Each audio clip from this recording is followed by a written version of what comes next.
The first child vanished from a quiet street in Portland, Oregon.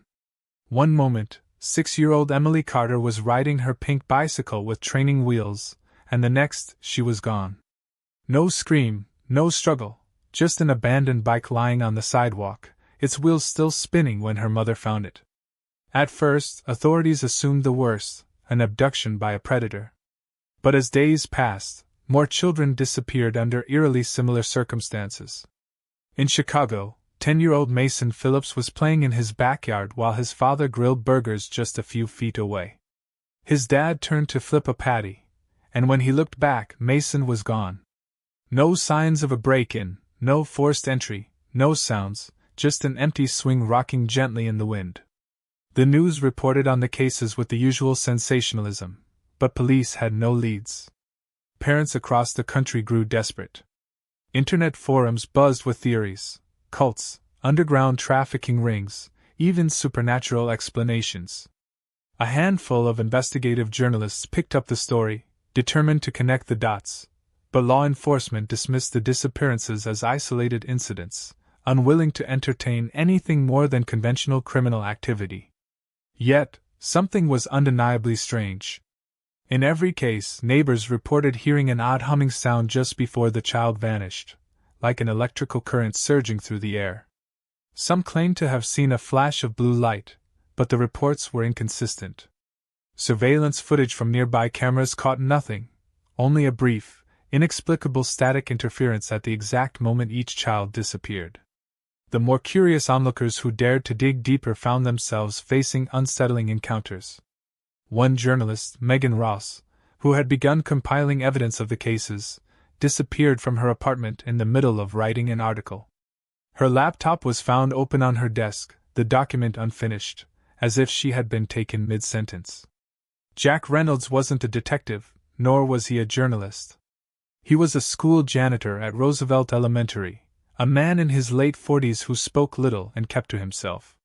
He had no reason to take an interest in the missing children, except he knew something was wrong. Jack had always been perceptive, almost unnaturally so. He noticed patterns where others saw randomness, and he had a gut instinct that rarely failed him. For weeks, he had sensed something in the air, an odd disturbance he couldn't quite define. It started with headaches, sharp, electric pulses behind his eyes, whenever he passed by the locations where the children had vanished. Then came the dreams, vivid and terrifying, flashes of something reaching down from the sky, snatching children into the void. His past was a blur. He remembered enlisting in the military, serving in combat, but everything beyond that was fragmented. Something had happened to him years ago, something that made him leave everything behind and settle into this quiet, unremarkable life. He had no family, no attachments, just a small apartment and a job that kept him out of trouble. Until now. One evening, while taking out the trash behind the school, he saw it, a ripple in the air, like heat waves rising from the pavement. It lasted no more than a second, but his instincts screamed at him. He wasn't sure how, but he knew with absolute certainty, something had just passed through. The following night, he sat outside with a thermos of coffee, watching. Hours passed. The city was quiet, the air still. Then, at exactly 2:37 a.m., he saw movement near the abandoned warehouse across the street. A faint hum filled the air. Jack's pulse quickened. He grabbed his flashlight and made his way across, pressing himself against the cold metal walls as he peered through a broken window. Inside, a group of children stood frozen in place, their eyes wide with terror. In front of them, four figures, tall, armored, their skin dark and metallic, were operating strange, glowing devices. The air shimmered as a portal-like structure whirred to life. Jack didn't know what the hell he was looking at, but every instinct screamed move. Without thinking, he grabbed a loose brick and hurled it through the window. The sound shattered the eerie silence, and the creatures turned sharply, their glowing red eyes locking onto him. Jack barely had time to react before they moved, fast. One of them lunged toward him, but his body responded before his brain did. He ducked, pivoted, and drove his fist into the alien's side. Instead of the resistance of flesh and bone, he felt energy, raw and vibrating, beneath his knuckles. The creature staggered back, surprised. Jack was just as shocked. That should not have worked. The others advanced. One raised a sleek, gun-like weapon, a glowing blue light forming at its tip. Jack had no idea what it would do, but he wasn't about to find out. He grabbed a rusted metal pipe from the ground and swung it with more force than he should have been capable of. The impact sent the weapon flying, and for a split second, he saw the alien's expression shift, from confidence to something else. Recognition. Then, before he could press the attack, the air ripped open behind them. A second portal. The aliens moved fast, dragging the children toward it. Jack dove forward, grabbing onto a young boy's wrist, but the force of the portal was immense. The child screamed as he was pulled through. Jack barely held on, his feet slipping on the concrete. He felt himself being yanked forward, his body stretching toward the unknown. Then, something inside him surged, a force he didn't understand. A bright golden light pulsed from his chest, and suddenly, the pull of the portal weakened. The aliens recoiled. For a brief moment, Jack saw fear in their eyes. And then, they were gone. The portal closed with a deafening crack, leaving only silence. The warehouse was empty. The children were gone. Jack stood there, heart hammering, breath ragged. He didn't know who he was before. But he knew one thing for certain now. He wasn't just a janitor. And this fight had only begun. The Xiran cartel had operated in the shadows of the galaxy for thousands of years, their existence known only to a few select species that either feared them, profited from them, or tried in vain to stop them. They were the unseen force behind countless missing populations, civilizations that simply ceased to exist without explanation. The rules of the galactic economy were brutal, the weak were commodities, the strong dictated the trade. Among all illicit markets, the trafficking of younglings was the most lucrative, and Earth, with its overabundance of children and its ignorance of the larger universe, was ripe for harvest. The planet had been off-limits for centuries due to an ancient non-aggression pact, one signed long before humans had even grasped the concept of flight. That pact had expired. Commander Zyler, the Xiran in charge of the Earth operation, had waited for this moment. He had studied the humans, noted their weaknesses, emotional attachments, slow technological progress, their belief that they were alone in the cosmos. Their lack of preparation made them easy prey. He had sent in scout teams first, testing the waters, removing only a few children at a time to gauge the reaction. But soon, the operation would expand. Once they had collected a substantial number of specimens, they would send them through the Wormway, a hidden path through space where no authorities could interfere. From there, the children would be transported to the highest bidder. Yet something had changed. The interference at the warehouse was not expected. The Guardian had been neutralized long ago, or so they had believed. No Earthling should have had the strength to resist the pull of their technology, nor the ability to strike their kind with such force. Zyler replayed the footage from the warehouse, watching it over and over. A human had fought back, and worse, he had glowed. That was impossible. Unless... Jack sat in his darkened apartment, the glow from the streetlights casting long shadows against the walls. His hands trembled slightly as he examined them. He could still feel it, that strange surge of energy that had erupted from within him, the way it had repelled the portal's force. It wasn't just adrenaline or instinct. It was something else, something buried deep inside him that had awakened. He needed answers. For the first time in years, he unlocked the old footlocker under his bed. Inside were remnants of a past he barely remembered, dog tags with a serial number that didn't match any Earth database, a combat knife with an inscription in a language he didn't recognize, and a small, black metallic disc that pulsed when he touched it.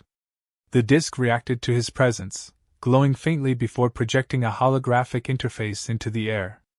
A voice spoke, deep and familiar, though Jack had no memory of hearing it before. Guardian ID confirmed. Welcome back, Jack Reynolds. The words sent a chill down his spine. Guardian? He had no idea what that meant, but something inside him did. Images flashed across his mind, fragments of memories, battles on alien worlds, standing alongside warriors who wielded the same power he had felt in the warehouse. He had fought before. He had been someone before. The memory wipe had not been an accident. Someone had wanted him to forget. But why? The voice continued. Your mission was suspended following the collapse. Emergency reinstatement is in effect. The Xiran cartel has resumed operations on Earth. You must stop them. Jack exhaled slowly. Whatever had been buried inside him was waking up, and whether he liked it or not, he was part of something much bigger than he had ever imagined. He didn't have time to waste. The Xiran cartel had accelerated their timeline. Reports flooded in from small towns, entire school buses vanishing mid-route, entire neighborhoods waking up to find half their children missing. Authorities still struggled for an explanation, offering theories that didn't hold up under scrutiny. The FBI, overwhelmed, started classifying the cases as a pattern of mass disappearances. But no one had answers. Jack knew he couldn't wait for the world to catch up. He had to act now. With the black disk in hand, he followed its signals to an abandoned underground facility on the outskirts of town. The moment he stepped inside, the walls lit up with holographic displays, revealing an armory that had been hidden for decades. This was no ordinary bunker, it had been built for him. Weapons lined the walls, sleek and unfamiliar, pulsing with an energy that felt alive. His fingers traced the hilt of a blade that seemed to vibrate at his touch. He picked it up, and immediately, memories rushed back, a battle against Xiran forces on a distant planet, the same enemies he now faced. He had wielded this weapon before. He strapped on the gear, adjusting as if it were second nature. The moment he did, the energy within him seemed to align with the technology, as if it had been waiting for him all along. He was no longer just Jack Reynolds. He was a guardian. And he was ready. As he stepped out of the bunker, he saw the first signs of war. Above him, hidden within the clouds, massive, shadowy shapes loomed, Xiran ships, preparing for the next phase of their operation. The time for hiding was over. It was time to fight. Jack knew he couldn't do this alone.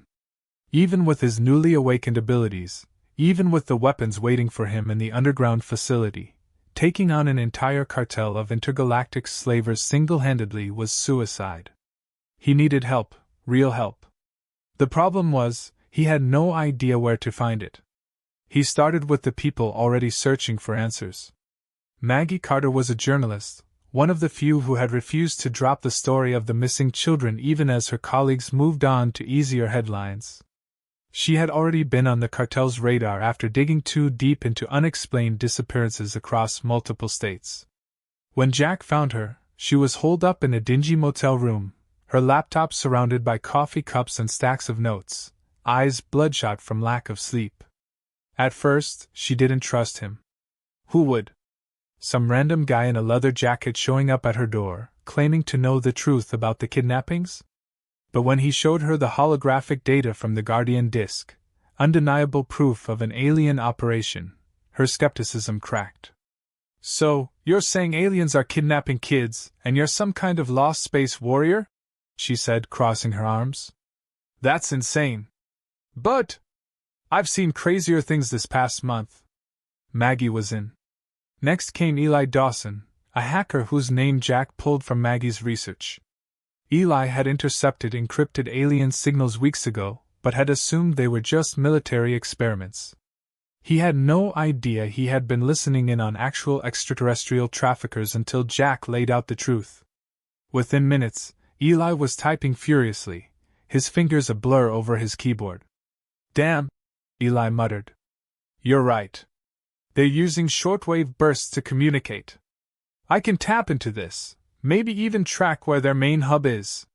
Then there was Tommy, the wildcard. The 12-year-old had narrowly escaped an abduction attempt and had been hiding out ever since, avoiding both the authorities and his own terrified parents. He was scared but sharp. He had seen the aliens up close, had even managed to grab a piece of their technology before escaping, a small, metallic device that pulsed faintly whenever pointed toward the sky. Together, they had just enough knowledge, just enough skills, and just enough reckless bravery to make a plan. They tracked the slavers to an underground facility buried deep in the Nevada desert, camouflaged by advanced alien cloaking tech. It would have been impossible to find, if not for Tommy's stolen device. As they neared the entrance, Jack felt something he hadn't felt in years. The thrill of war. Breaking in was the easy part. Eli hacked the outer perimeter, Maggie disabled the motion sensors, and Jack, moving with the deadly precision of a man who had done this before, took out the guards before they could sound an alarm. Inside, the facility was a nightmare. Rows upon rows of stasis pods lined the walls, each containing a child locked in suspended animation. Jack's stomach twisted at the sight. He clenched his fists, the energy inside him reacting to his fury. "We have to get them out," Maggie whispered. Jack nodded. "But first we end this." They moved deeper into the facility, taking down slavers with increasing resistance. Jack fought like a man possessed, his body instinctively knowing how to move, how to dodge, how to kill. Every time an enemy raised a weapon, he was already ahead of them, striking before they could react. Then, at the heart of the facility, they found him. Commander Zyler. The Xiran stood waiting in a massive chamber, his armor glistening under the artificial lights. He was taller than the others, broader, his presence radiating authority. When he saw Jack, he laughed. "So," Zyler said, his voice a deep, guttural growl. "The Lost Guardian returns. I thought we erased you."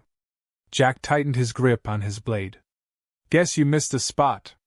Zyler moved first, faster than Jack expected. The two clashed in a blur of speed and violence, each strike shaking the walls around them. Zyler fought with the confidence of someone who had never lost a battle, but Jack fought like a man who had everything to lose. It was brutal. Bone-shattering hits. Blades clashing. Sparks flying. Jack barely kept up, his body reacting on pure instinct, dodging at the last second, countering with impossible precision. Then Zyler landed a hit. Jack flew backward, crashing against the cold metal floor. Pain flared through his ribs. Too slow. Zyler raised his weapon for the final blow. And then, Tommy hacked the station's gravity controls. The entire facility lurched sideways. Alarms blared. The floor tilted violently, throwing Zyler off balance for a fraction of a second. That was all Jack needed. He surged forward, driving his blade deep into Zyler's chest. The alien gasped, his red eyes flickering in shock. "You," Zyler choked, "shouldn't exist." Jack twisted the blade. "Neither should you."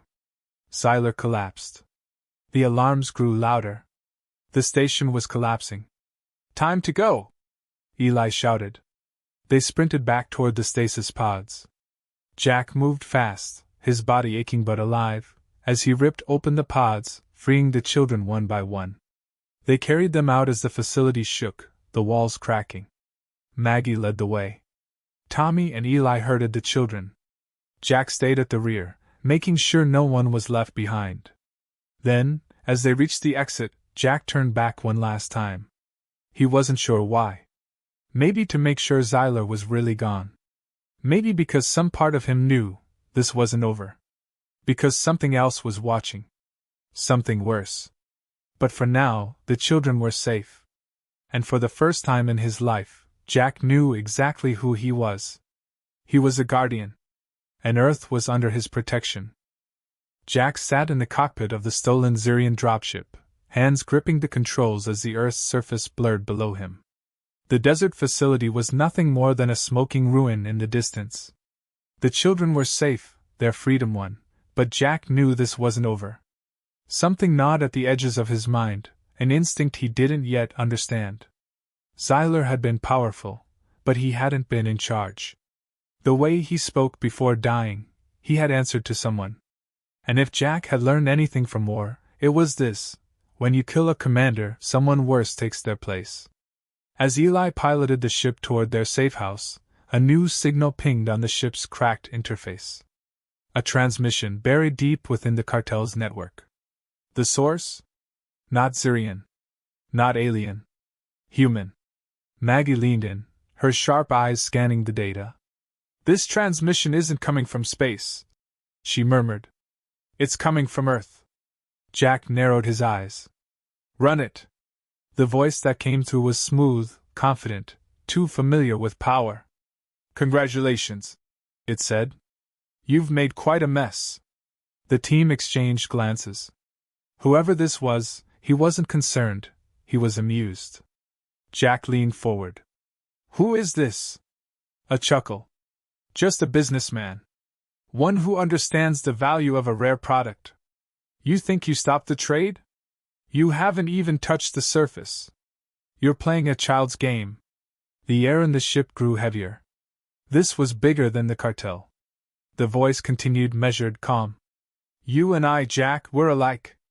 Survivors. Warriors. But you're wasting your talents. The universe is built on the strong taking what they want. I intend to be strong.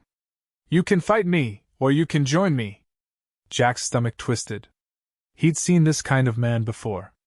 Not just in war, through history. The ones who didn't need an alien invasion to destroy the world. The ones who sold their own to sit at the winner's table. Maggie's voice was sharp. Who the hell are you? The response was almost casual. They call me the broker. Then the transmission cut out. Jack exhaled slowly. He wasn't sure what sickened him more, the way the broker spoke about human trafficking like it was a market trend, or the fact that he had been operating undetected all this time. Maggie crossed her arms. We need to find this guy. Jack clenched his fists. We need to do more than that. Eli's fingers flew over the console. I traced the signal. It's bouncing through a dozen fake servers, but I got something. He turned eyes wide. His real location? It's not on Earth. Jack frowned. Then where? Eli pointed at the screen. Low orbit. The broker's station wasn't just an information hub, it was the processing center. The last stop before the stolen children were sent across the galaxy. That meant one thing. There were still kids on board. Jack felt his pulse steady. How fast can we get there?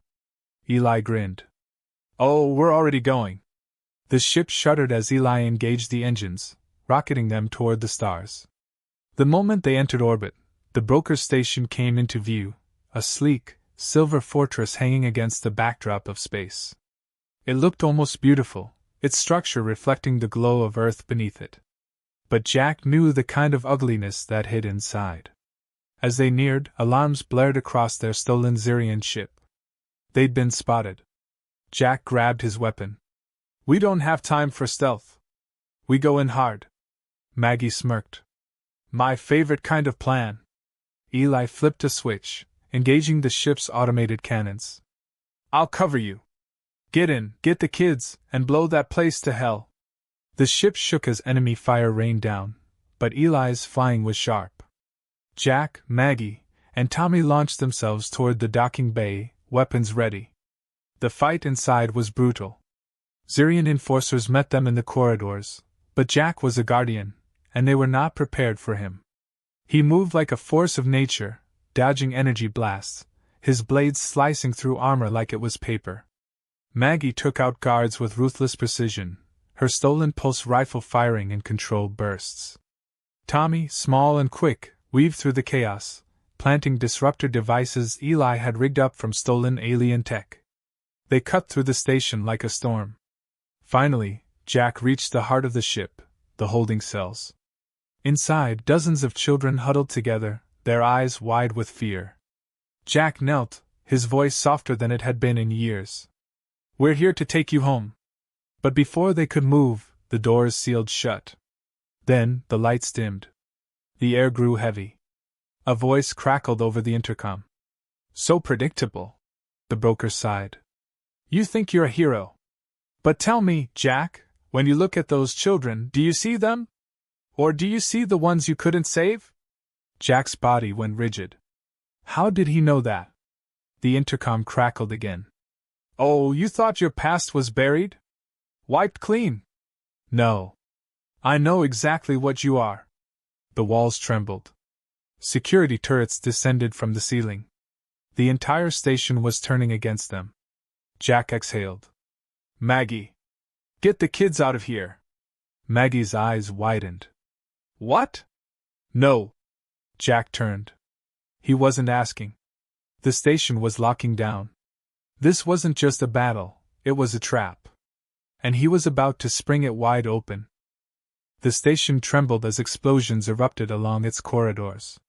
Maggie ushered the children forward, keeping them moving as fast as their exhausted legs could manage. The path to the escape pods was clear, for now. Jack stayed behind.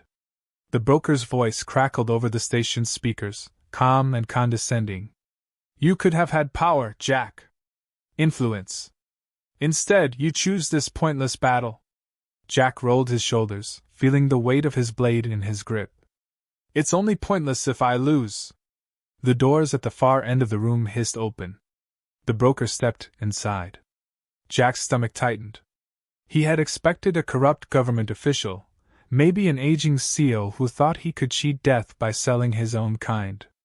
Instead, the man before him looked more like a soldier, tall, muscular, and radiating the kind of confidence that came from winning too many times.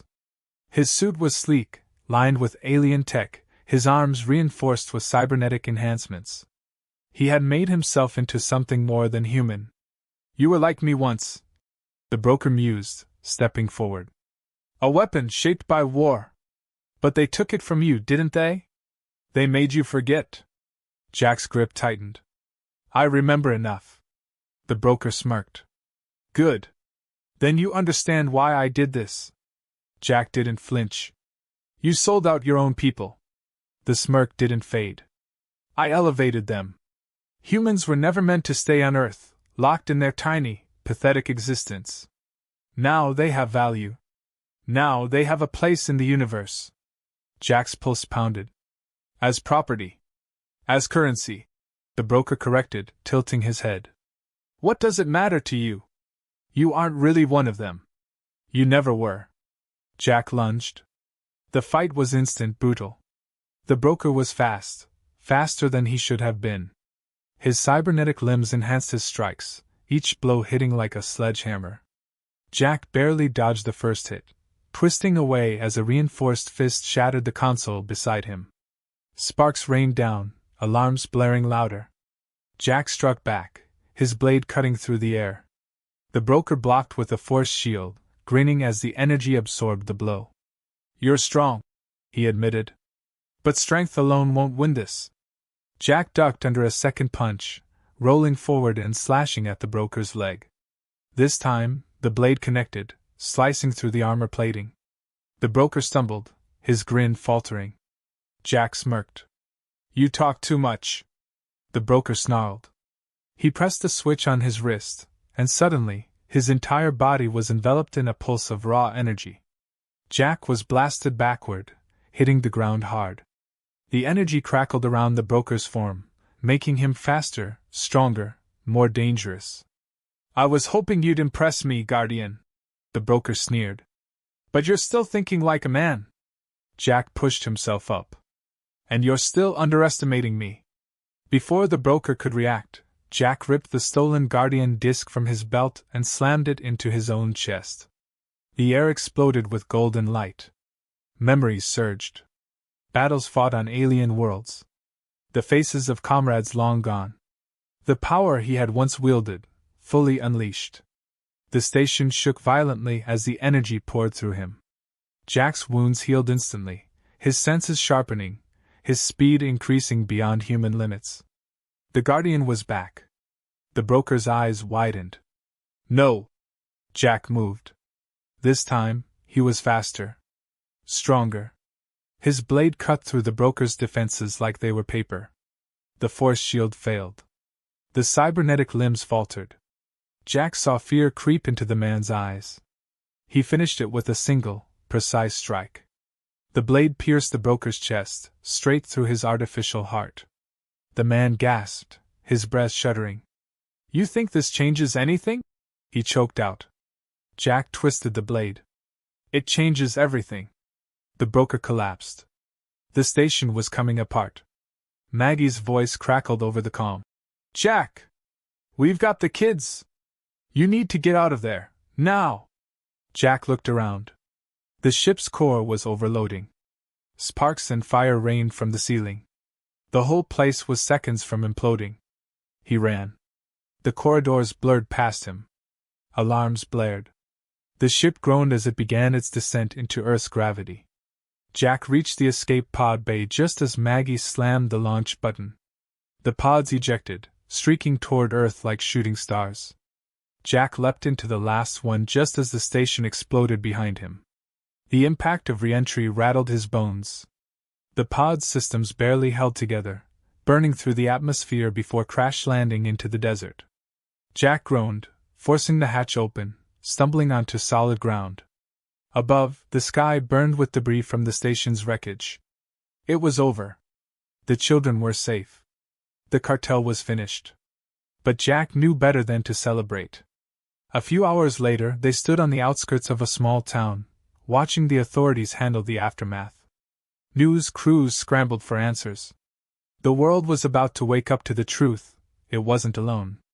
Maggie stood beside him, arms crossed. So what now? Jack exhaled, watching the last of the wreckage burn in the sky. They'll come back, he said. Not just slavers. Others.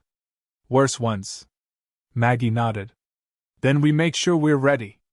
Eli walked up, holding up his tablet. Hate to be the guy that ruins the moment, but I intercepted something. Jack glanced at him. What is it? Eli turned the screen. It showed coordinates. A sector of space Jack didn't recognize. And a single message. The slavers were just the beginning. Jack smirked. The fight wasn't over. It was just getting started.